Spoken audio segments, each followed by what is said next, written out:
I poured about a third of a gallon of water in this bucket, and I put 2 scoops of silica sand, which is a medium grade coarse sand, and I just dumped 2 of those in this bucket, and I'm going to mix all of this mud up with this and mix them back and forth. And I'll probably have to add some more water and maybe a little more sand, but that's the general mix.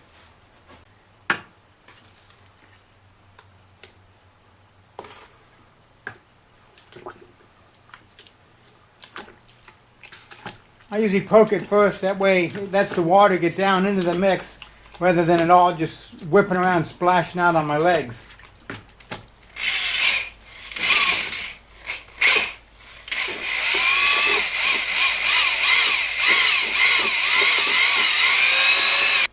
A little more water.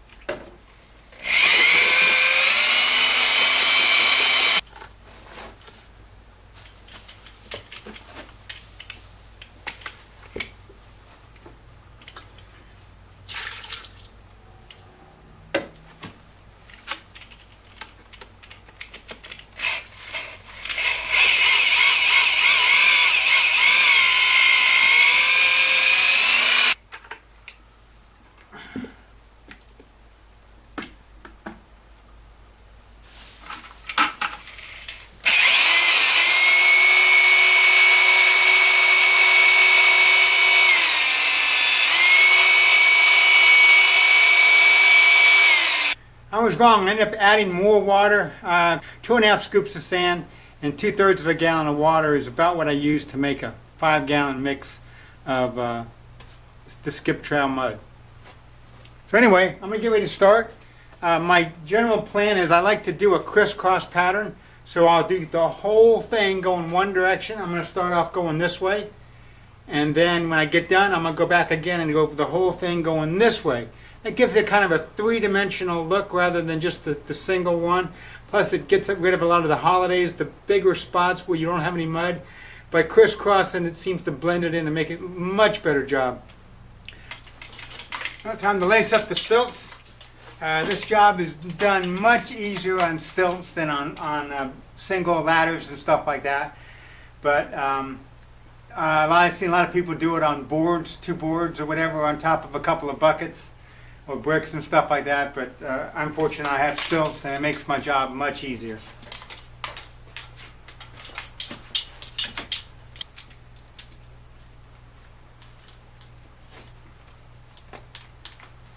I want to make them fairly tight because it's no fun having stilts that are loose.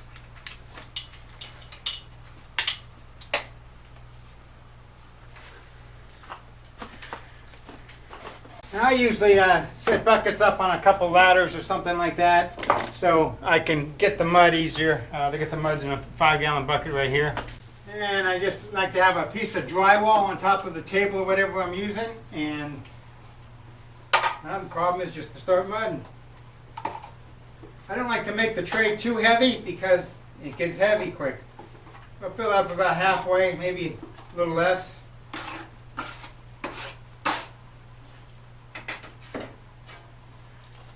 And then I like to use my 10-inch. It's kind of old, it's a little bit springy, not much, but just a little bit. And it makes the job a lot easier. A lot of times if you haven't used the tool in a while, there's a little bit of rust on it, so you make sure you clean it off a little bit before you start. Now don't put a lot on the trowel, just a little bit, like that.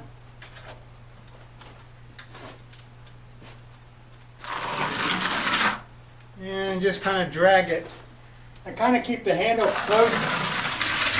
As I drag, I kind of angle it back up. It allows the mud to keep coming off the blade.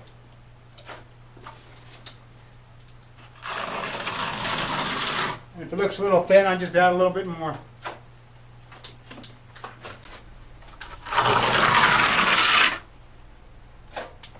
It's a lot easier when there's no furniture,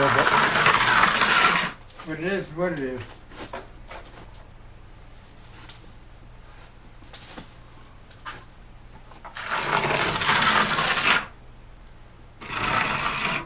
See, we're a little bit thin there, so I can add a little more.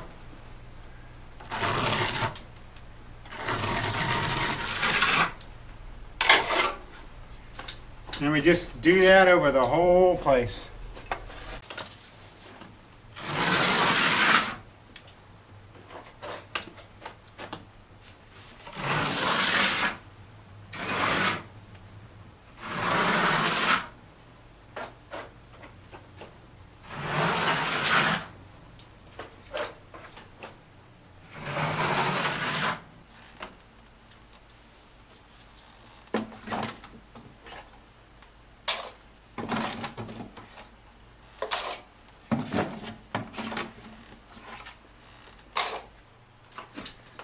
Just overlap a couple inches and just start dragging it over there. Remember, always as you drag, lift the end of the tail end up. Otherwise, you'll just get a big streak. Put about that much on. Not that much, but just a little bit on the edge. And just scrape it off, just like that. And a couple inches overlap. You can drag it on. It just kind of nice little shine on it. Yeah, that's what we've done. And over here, so we haven't done.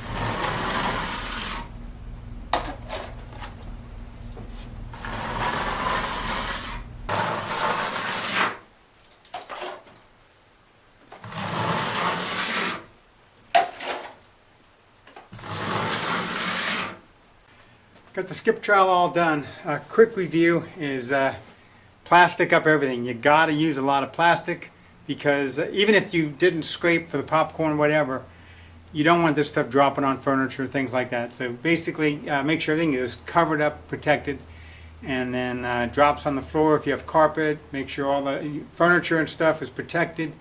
And then skip, I go two directions when I do it, or one way, and then I come back 90 degrees the other way. And when I get all done, then I go around looking for any stalactites, any little bits of junk that might be hanging, or sometimes you get too much mud on a pass and it leaves like a raw edge or a hanging edge kind of. So you kind of go around or whatever and look, make sure you get all those things knocked flat. So that's it for this video. If you like my videos, please subscribe. My YouTube channel is No Tombstone.